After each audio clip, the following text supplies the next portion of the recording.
वक़ुल जाअल हक़्क़ व ज़हक़ल बातिल इन्नल बातिल कान ज़हूक़ा। अस्सलामु अलैकुम वरहमतुल्लाहि वबरकातुहू। नाज़रीन, ऑडियो समाप्त करने से पहले कुछ अहकर का तफसीरा सुने। दहली उस्मानाबाद यानी रामलीला मैदान में जमीयत उलमाए हिंद के 34वें इजलास में स्टेज पर मुअज़्ज़ज़ व मुकर्रम शख्सियात बिला इख्तिलाफ हर कौम व मज़हब के रहनुमा व ज़िम्मेदारान की मौजूदगी में जब मौलाना अरशद मदानी साहब ने ऐलान हक़ का नक्कारा बजाया तो अबू लहब के चेले बिलक उठे। आपने वो सब बयान सुने होंगे। वो बात रफ़ा दफ़ा हुई।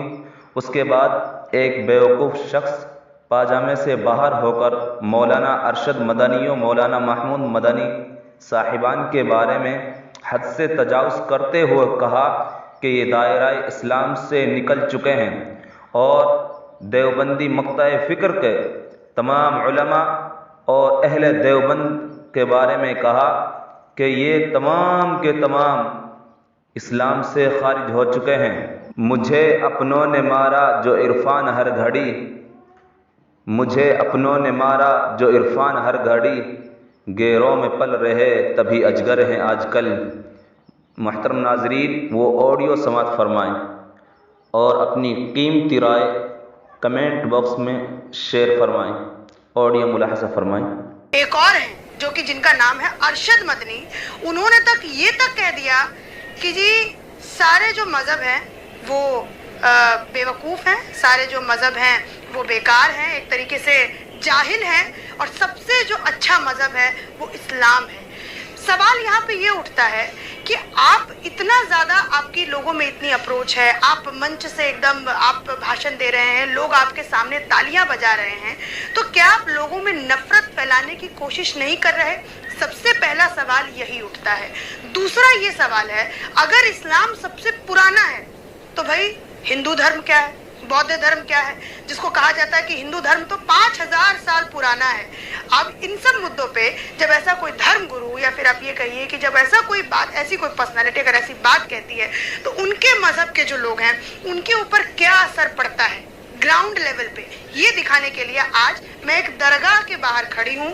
और आप अगर उससे भी पीछे दिखाएं तो वो एक मस्जिद है, दरगाह करबला के बाहर खड़ी हूँ, और मेरे साथ कुछ लोग जुड़े हैं जो कि इस्लाम, जो कि उसी मजहब से जुड़े हुए हैं। हम इनसे बातचीत करेंगे, समझेंगे कि जब ऐसे मदनी, और मुझे लगता है मदनी उनको कहा जाता है ना जो सबसे बड़े होते हैं। क्या माने क्या होता है मदनी? नहीं, ऐसा कोई मदनी का पहले माने बताइए, फिर उसके बाद हम लोग चर्चा करेंगे। मदनी कोई टाइटल नहीं है। अच्छा, क्या है? बल्कि जो मदीने से मोहब्बत करने की बिना पर आदमी अपने आप को मदनी लिखता है। कुछ लोग मदीना यूनिवर्सिटी से पढ़ कर आते हैं अच्छा। तो अपने आप को मदनी कहते हैं। इससे ये मुराद नहीं है कि वो सर्वश्रेष्ठ है और सबसे आला है। ठीक है, मतलब मदीने से पढ़ के आते हैं। यूनिवर्सिटी जो है उस यूनिवर्सिटी से पढ़ने वाले कहते हैं कि अपने आप को मदनी लगा लेते हैं। अपने आप को मदनी लगा लेते हैं। तो दो मदनियों ने ये बात कही है कि भारत जो है, इस्लाम का जो जन्म है वो भारत में हुआ है, और भारत के ऊपर सबसे पहला अधिकार मुसलमानों का है।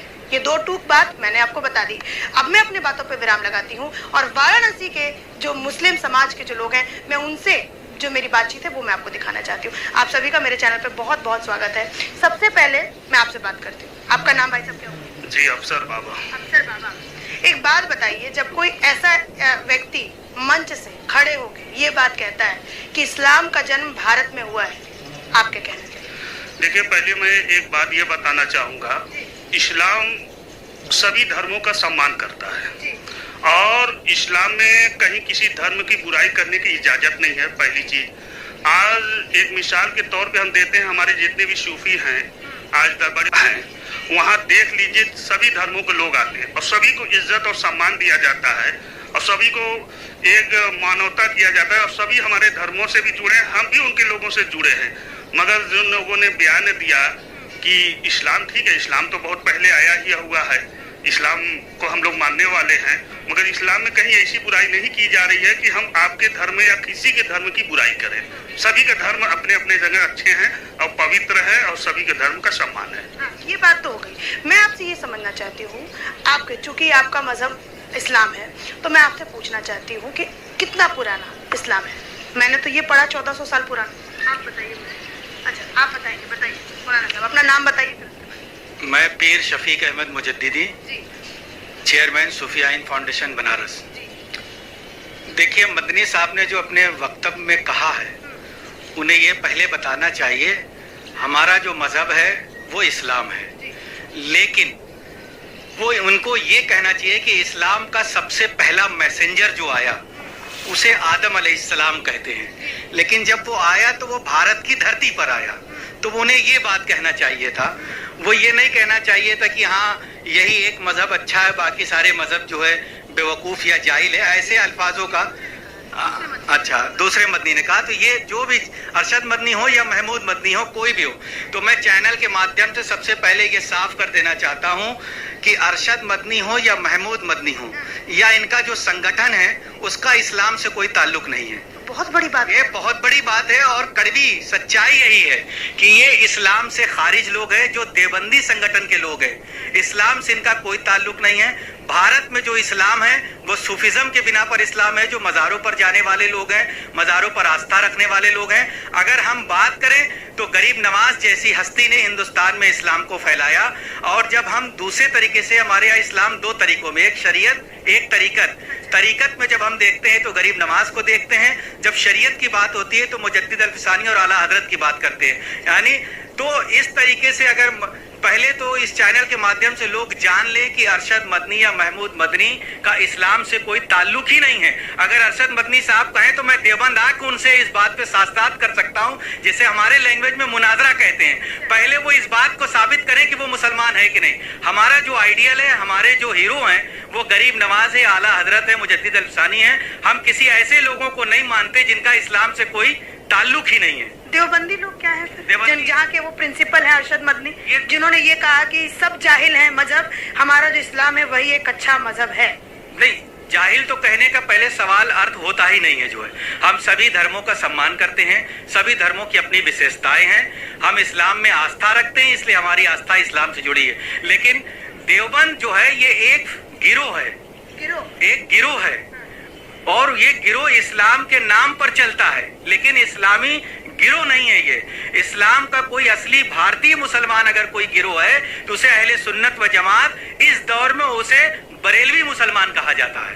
बरेलवी मुसलमान? हाँ, यही असली मुसलमान है भारत के। बरेलवी मुसलमान असली मुसलमान है। और ये जो देवबंदी मुसलमान है, ये जो जितने भी गुट में, ये मुसलमान नहीं है।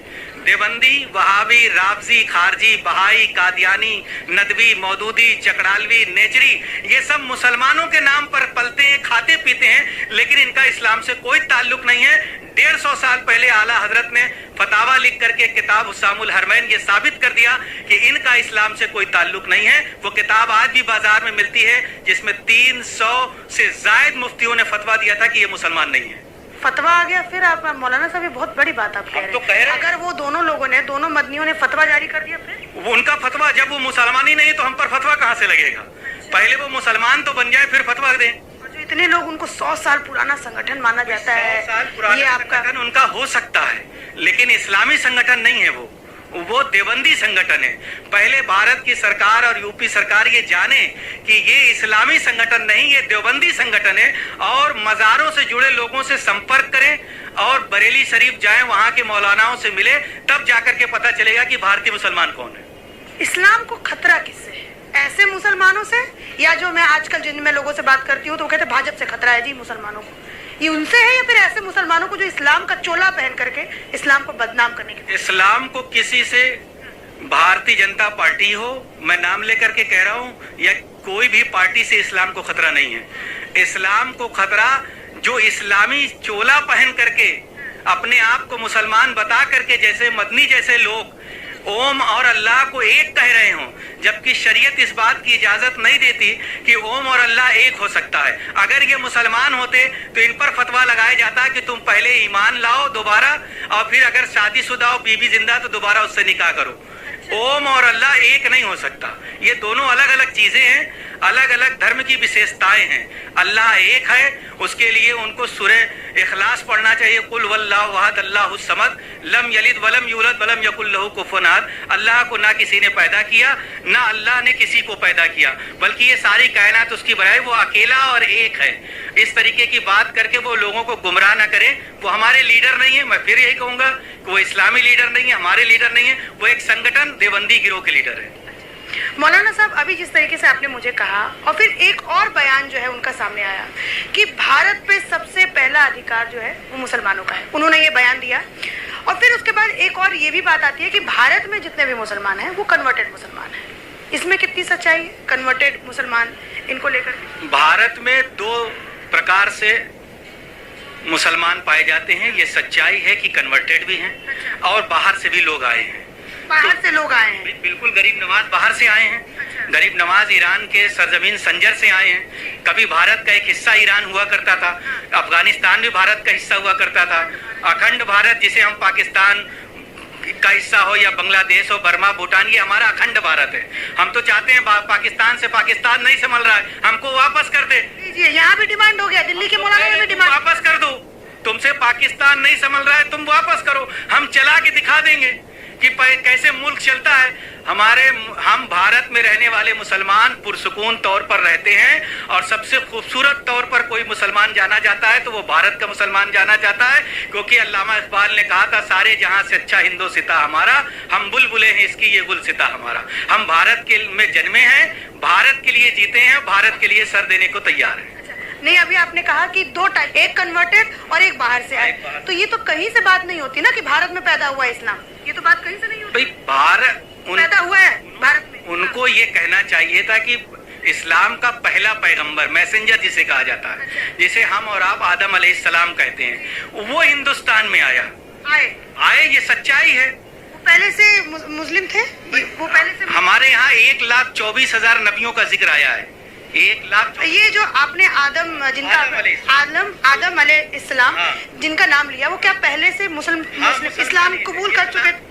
इस्लाम ही, सारे मजहब जितने नबी थे वो इस्लाम ही लेकर के आए। उनके मानने वालों में अलग अलग गिरोह बनता गया, उसी गिरोह में से कट के मूसा अलैहिस्सलाम को मानने वाले यहूदी हो गए, ईसा अलैहिस्सलाम को मानने वाले ईसाई हो गए। लेकिन इसी इस्लाम को कंप्लीट करने वाली जो जात थी वो मोहम्मद सल्लल्लाहु अलैहि वसल्लम की थी, जिन्होंने इस्लाम की पहचान पूरे विश्व में बनाई जो है। मौलाना साहब, अभी आपकी भी बातें मुझे थोड़ी थोड़ी उनसे मैच करते हुए, जो उन्होंने भी यही बात कही जो आपने अभी ये बात कही, मैं आपसे ये पूछना चाहती हूँ, ये जो 5000 साल पुराना हिंदू धर्म कहा जाता है, कहा यह जाता है कि सबसे पुराना जो धर्म है वो हिंदू धर्म है, आप इस बात नहीं करता, मानते हैं? मैं इनकार ही नहीं करता, मैं किसी भी धर्म की आस्था को ठेस नहीं पहुंचाना चाहता। अगर ये आस्था हमारे सनातन धर्म की है कि मैं 5000 वर्ष पुराना हूं, तो वो उनकी अपनी आस्था है। मुझे उनके 5000 वर्ष कहने से मुसलमानों का क्या नुकसान है? इसमें तो मुसलमानों का कोई नुकसान नहीं है। भाई वो उनकी आस्था है, वो अपनी आस्था की बात करते हैं, हमारी जिस चीज की आस्था, हम अपनी आस्था है। आपकी आस्था किसमें है मौलाना साहब? कितना, मतलब कितना पुराना? सवाल इसी पे छिड़ गया है यार, तो इसमें मैं जवाब चाहती हूँ आपसे। भाई हमने तो ये बता दिया कि हम इस्लाम पुराना मजहब, इस इस्लाम को जो पहचान मिली है, जो लोग जानते हैं, वो मोहम्मद सल्लल्लाहु अलैहि वसल्लम से, इसीलिए लोग ये जानते हैं कि 1400 वर्ष पुराना इस्लाम है, क्योंकि यहीं से लोग जाने। बाकी नबी आते रहे, उनके जाने के बाद लोग बदल जाते थे। अच्छा, मतलब कन्वर्ट वहाँ दूसरे तरीके से, दूसरे धर्म में जो है अपने तरीके से जीने लगते थे। मतलब आप यहाँ से ये बात समझिए, ये पिक्चर क्लियर हुई। मौलाना साहब ने कहा, पीर साहब ने कहा, पीर बोलो मौलाना साहब ने कहा कि इस्लाम जो है वो बहुत पुराना है, और लेकिन जो इस्लाम को पहचान मिली वो उनके आखिरी पैगंबर के द्वारा मिली, तो इसीलिए लोग उनको 1400 साल पुराना इस्लाम कहते हैं। और ये भी बात इन्होंने माना और इन्होंने बताया भी ऑन कैमरा कि बहुत पुराना इस्लाम है, लेकिन लोग कन्वर्ट भी हुए, दूसरे धर्मों में चले गए, जैसे क्रिश्चियनिटी हो गया, यहूदी हो गए। तो इनको पहले ये लोग इस्लाम थे, इस्लाम कबूल करते थे, फिर उसके बाद कोई परेशानियां या फिर कुछ ऐसा, फिर उसके बाद कन्वर्ट हो गए, हो जाते। जैसे मूसा अलैहिस्सलाम चले गए तो उनको मानने वाले यहूदी हो गए, ईसा अलैहिस्सलाम गए तो उनके मानने वाले जो है ईसाई हो गए, वो अपने तरीके से अपनी जिंदगी जीने लगे। ठीक। अब उन्होंने एक और बात कही कि ये जो हिंदू धर्म भी है, मोटा तौर पर उन्होंने ये कहा, ये भी इस्लाम से निकला है। आप मानते हैं इसको? भाई ये उनका अपना जाती फैसला हो सकता है। आपका भाई मैं इस पर इसलिए नहीं बोल सकता। आपने अभी क्रिश्चियनिटी पे बोला, के बारे में जानता हूँ। अच्छा। मैं जिसके बारे में जानता हूँ उसके बारे में क्लियर मैंने बता दिया। लेकिन जब सनातन धर्म कह रहा है, उसकी अपनी आस्था है कि मैं 5000 वर्ष पुराना हूँ, तो मैं उसकी बात को एक्सेप्ट कर ले रहा हूँ। मैं उसका विरोध नहीं करता। उसकी बात को जो है उन्होंने एक्सेप्ट किया, और इस बात से मतलब एक तरीके से आप ये देखिए, ये अपनी अपनी आस्था होती है। अब जैसे हमारा तो इसमें आप ये कहिए कि मतलब एक बिल्कुल कहिए कि ठोस वजह भी है। इतना ऋग्वेद, हमारे जितने वेद है वो सबसे पुराने वेद है, सबसे पुराना हमारा हिंदू धर्म जो है वो माना जाता है। सबूत भी है, दलील भी है कि सबसे पुराना जो है वो हिंदू धर्म है। अच्छा मौलाना साहब, ये सारी तो बातें हमने इस्लाम के ऊपर कर ली, ये सब कर ली। अब मुझे एक बात बताइए, आप अभी मुझसे कह रहे थे कि 72 कुछ डिवीजन होने वाला है इस्लाम का, क्या बताने वाले? आखिरी पैगंबर मोहम्मद सल्लल्लाहु अलैहि वसल्लम ने की हदीस है कि मेरी उम्मत में, यानी मेरे जो फॉलोअर्स होंगे उसमें 73 गिरोह होंगे। कब होंगे? क़यामत आने से, यानी प्रलय आने से पहले शुरू हो चुके हैं। कैसे शुरू हो चुका है मौलाना साहब, थोड़ा इसका जिक्र, क्योंकि अब तो ऐसा समय आ रहा है कि हिंदू एक हो रहे हैं सब, और यहाँ आप कह रहे हैं कि मुस्लिम में बंटवारा होने जा रहा है। भाई हिंदू एक हो रहे हैं तो उसमें क्या बुराई है? उसमें क्या बुराई है? किसी मुसलमान ने विरोध किया? तो जब हमने विरोधी नहीं किया तो उस पर सवाल औचित ठहरता ही नहीं है। इस्लाम के अंदर सबसे पहले सन 35 हिजरी में, यानी इस्लाम को के नबी को दुनिया से जाने के 35 साल बाद एक गिरोह हुआ जिसे खारजी कहा जाता है। अच्छा।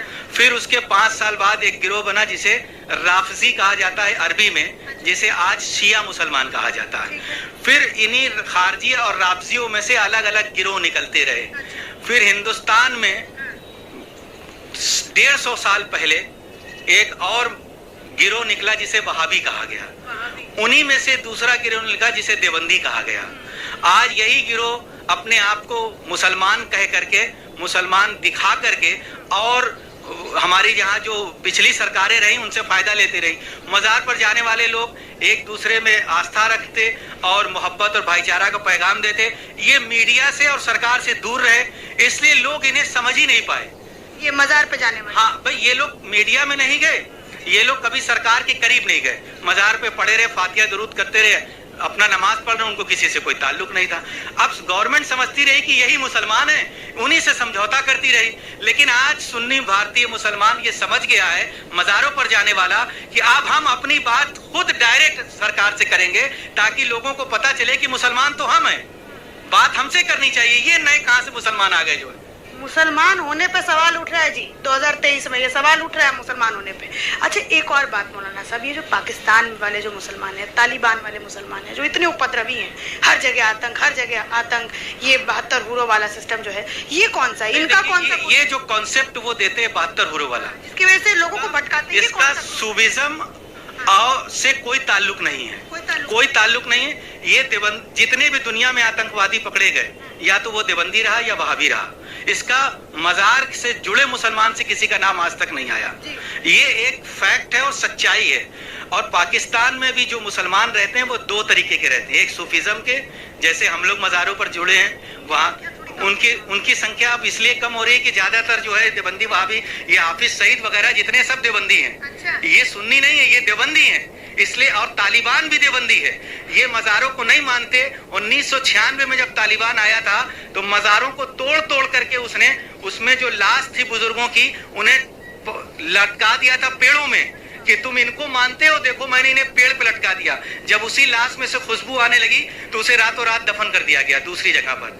तो ये तालिबानी भी सुन्नी नहीं है, ये देवबंदियों की संख्या है।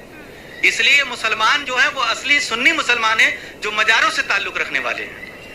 अब आपने कितने मिनट की बातचीत हो गई? 18 मिनट की हमारी बातचीत हो गई और समझ में भी नहीं आया कि कितने मिनट की बातचीत हो गई। मौलाना साहब एक और बात मैं आपसे समझना चाहूंगी, आपने देवबंद पे बहुत बड़ा सवाल उठाया है। बिल्कुल। तो क्या देवबंद पे एक्शन लेना चाहिए सरकार को, और क्या सरकार ले सकती है? क्योंकि वो तो कहते हैं हम तो इंस्टीट्यूशन चला रहे हैं। सरकार इतनी पुरानी हमारी जो इस वक्त मौजूदा सरकार है, मुझे उससे उम्मीद भी है, अगर भारत से आतंकवाद को खत्म कराना है तो देवबंद और दिल्ली का मरकज दोनों बंद कराना पड़ेगा। अगर आतंकवाद खत्म कराना है तो ये तबलीगी जमात वाला मरकज कह रहे हैं। हाँ, अगर ये 2 बंद हो गए तो भारत से आतंकवाद खत्म हो जाएगा। आपको सिक्योरिटी की जरूरत पड़ जाएगी मौलाना साहब। मुझे पहले भी धमकी दी जा चुकी है, लेकिन जान एक ही है, देश के लिए जाए या अपने मजहब के लिए जाए, एक ही बार जाएगी। मुझे धमकी मिलती रहती है कि काट देंगे, मार देंगे, फेंक देंगे, मुझे इस बात का डर नहीं है। जान है मेरे पास। मैं सुन्नी भारतीय मुसलमान हूँ। मेरे बाप दादाओं ने इस देश की आजादी में हिस्सा लिया है, इसलिए मैं अपने देश के साथ हूँ, अपने मजहब के साथ हूँ। तो देवबंद पे आपका कहना है कि ताला लगना चाहिए? देवबंद पर भी और तबलीगी जमात के मरकज जो दिल्ली में, उस पर भी लगना चाहिए, तब जाकर के आतंकवाद का खात्मा होगा। इनका आप देखिए, जब तालिबान की हुकूमत दोबारा बनी तो इन लोगों ने कैसे उनका सपोर्ट किया। किसी एक सुन्नी मुसलमान या मजार पे रहने वाले का आप स्टेटमेंट नहीं दिखा सकते जिसने तालिबान का समर्थन किया हो। ये समर्थन हमेशा यही लोग करते रहे। अच्छा मौलाना साहब, ये जो कौन सा वो गैंग कौन सा चला था वैभव, ये जो सर तन से जुदा वाला गैंग, ये कौन सा गैंग है? ये भारत में, भारत के अंदर ये नारा पहले कभी नहीं था। ये पाकिस्तान प्रायोजित नारा है। पाकिस्तान में इस नारे की शुरुआत हुई और उसको लोग जो है, जो नहीं समझ में आया जिन्हें, वो उसे यहाँ लगाने लगे और इसमें साजिश के तहत उसमें सुन्नी मुसलमान भी फंस गए। उन्हें पता ही नहीं चला कि हम क्या कर रहे हैं। लेकिन जब उन्हें होश आया कि हमें तो बचना चाहिए था, जैसे इसमें सबसे बड़ा हाथ पीएफआई का था, तो पीएफआई के खिलाफ तो मैं 2015 से बोल रहा हूँ। तो पीएफआई जो एक संगठन है, ये भी देवबंदी वहाबियों का संगठन है। इसमें कोई सुन्नी मुसलमान या मजार से जुड़ा हुआ मुसलमान नहीं है। ये ऐसे ही लोगों हैं। अब भारत सरकार ने पीएफआई पर प्रतिबंध लगाकर एक बहुत बड़ा ही और अच्छा न्यायप्रिय कार्य किया। ये सब जो मौलाना साहब कह रहे हैं, समर्थन करते हैं इनका कि नहीं? बिल्कुल जी, समर्थन करते हैं। बिल्कुल, उन्होंने जितनी भी बातें कहा, आज हमारी जो लड़ाई है, जो इस्लाम की लड़ाई है, ये हमारे इस्लाम को जो खोखला करने वाले लोग हैं, जैसे वहाबी और देवबंदी की जैसे लोग, और हम लोग सूफी और बरेलवी से जुड़े हुए मुसलमान हैं। अभी आपने जो बताया कि अगर वाकई कोई सच्चा मुसलमान है तो वो है सुन्नी मुसलमान, जो मजार पे रहने वाले, मजार और दरगाह और सारी चीजों को मानने वाले। यही नहीं कि दरगाह को, हम आपके भी आस्था पे विश्वास रखते हैं, मतलब कि जो है लेके चलने वाले लोग। अच्छा, इनके फॉलोअर्स इतने ज्यादा कैसे होते हैं? इनके जो फॉलोअर्स हैं, जो उपद्रवी जो लोग हैं, इनके फॉलोअर्स इतने ज्यादा हो जाते हैं, या आप लोगों के फॉलोअर्स बहुत? वजह है कि इनको फंड मिल रहा है, इनको सऊदी से मिल रहा है, इनको तमाम विदेशों से इनको फंड मिल रहा है। ये अपनी तबलीगी जमात में पैसा दे दे लोगों को। कारण है वो एक ये कारण है। जी बिल्कुल बिल्कुल, वो फंड जो इनको पीएफआई द्वारा जैसे पैसा आ रहा है, पहले तो पीएफआई का नाम दिया गया, उसके बाद अब ये दूसरा नाम रख के इनके पास पैसा आता ही रहेगा और ये अपनी तादाद को बड़ा मजबूत करते रहेंगे। कभी जो गरीब लोगों के पहुंच गए, उन लड़कों को गुमराह करना, उनको पैसा के लालच देना, तुम हमारे साथ रहो, तुम्हारी हर चीजों को मैं पूरा कर दूंगा, और तमाम चीजों को ये करके ये गुमराही के रास्ते पे लड़कों को ले जाना काम करना इनका। अच्छा, सरदार है यहाँ, सरदार है यहाँ के, हमारा मोहल्ले के सरदार है, बुनकर तंजीम के। अच्छा, बुनकर तंजीम के। क्या भैया, क्या समझ में आता है? कोई कहता है कि इस्लाम सबसे पुराना, कोई कहता है कि हिंदू धर्म सबसे पुराना, कोई कहता है कि जी इस्लाम को जो सबसे पवित्र स्थान है वो है भारत। आपके दिमाग पे क्या ये सब प्रभाव करता है? इस्लाम का सबसे, आप तो काम धाम करने वाले काम मुसलमान हैं। इस्लाम का सबसे पवित्र स्थान अगर कहीं हम लोग मानते हैं, मुसलमान मानता है, तो वो मक्का शरीफ है, मदीना शरीफ है। अच्छा। जिनका ताल्लुक हजरत मोहम्मद सल्लल्लाहु अलैहि वसल्लम, जो हम लोगों के आखिरी नबी प्रॉफिट मोहम्मद साहब हैं, उनको हम लोग मानने वाले लोग हैं। और जो जहाँ पे वो आराम फरमा है, जहाँ पे उनकी जिस इलाके में उनकी पैदाइश हुई है, मुसलमान उसको अपना जो है आइडियल मानता है। अच्छा मौलाना साहब, अगर मैं आपसे, ये आखिरी क्वेश्चन होगा क्योंकि 20 मिनट से ऊपर, 22 मिनट से ऊपर वो वीडियो चला गया है। अगर मैं आपसे पूछूं, आपके अगर पूर्वज का मैं नाम पूछती हूँ, ठीक, अगर 5-6 पीढ़ी 7 पीढ़ी अगर ऊपर, तो वो क्या मतलब, वो कौन क्या? मैं 5 पीढ़ी का नाम जानता हूँ और 5वीं पीढ़ी मुसलमान थे। अच्छा। अब इसके पीछे क्या था मैं नहीं मालूम, मुझे जो अपने डायरी में लिखा मिला, उन 5 पीढ़ियों को मैं मुसलमान पाता हूँ। आप? जी वही जो मौलाना साहब कह रहे हैं, हमको भी यही 5 पीढ़ी तक के ही नाम बता दीजिए। 5? हाँ, हमारे नाम डायरी में से बताना पड़ेगा। दादा नाम याद नहीं? जी नाम नहीं याद है, फिर अगले इंटरव्यू में आपको सब नाम दे देंगे। आप बता दीजिए। मैं बताता हूँ, जैसे मेरा नाम है शफीक अहमद मुजद्दिदी, मेरे पिताजी के नाम है इसराइल नक्शबंदी, उनके पिता के नाम अब्दुल शकूर नक्शबंदी, उनके पिताजी का नाम शेख सोबराती, उनके पिता के नाम शेख जुम्मन। अब इसके बाद मुझे पता ही नहीं है, अगर वो भी पता होता तो मैं वो भी बता देता आपको। आप मौलाना साहब? भाई हम लोग तो जो है जब से होश संभाले हैं पीढ़ी देगा अपनी पीढ़ी में, जैसे मेरा नाम इदरीस अंसारी है, मेरे वालिद साहब का नाम अब्दुल सलाम है, उनके वालिद साहब का नाम जो है हाजी अब्दुल रशीद था, उनके वालिद साहब का नाम हाजी बरकतुल्ला था। इतना तो मुझे याद है, इतना तो मुझे याद है, लिखा हुआ वो उतना बता रहा है। 5 पीढ़ी तक का जो है वो इनके पास वो है, और इनको तो वो भी नहीं याद है। नहीं बिल्कुल दे दें, क्यों नहीं याद है, बिल्कुल भाई हम है ही अफसर बाबा। हमारे वालिद साहब कासिम अली हैं, हमारे कासिम अली के हमारे दादा जो थे बबू हाजी थे, उनके जो वालिद थे गुलशन कुमार थे। गुलशन कुमार मतलब गुलशन खान नाम था, बोल देते थे इसलिए कि गंगा जमुनी तहजीब। देखिए गुलशन कुमार, हमारी बात सुनिए, गुलशन कुमार नहीं गुलशन खान नाम रखे थे, मगर उनको लोग एक टाइटल बना दिया था जो वो पढ़ते थे, मतलब वो बड़े अच्छे अच्छे कलाम पढ़ते थे, उनको गुलशन कुमार नाम रख दिया गया था। वो टाइटल रखा गया था। वो कवि थे, शायरी थे, शायर थे और कवि भी थे, दोनों चीज करते थे। तो उनको हिंदू धर्म से एक खिताब मिला गुलशन कुमार के। हम लोग अपने दादा से सुने गए थे ये बात, वो बहुत अच्छे कवि थे। हमारे दादा भी उस वक्त के थे, आज 130-35 साल की उम्र में वो जो है खत्म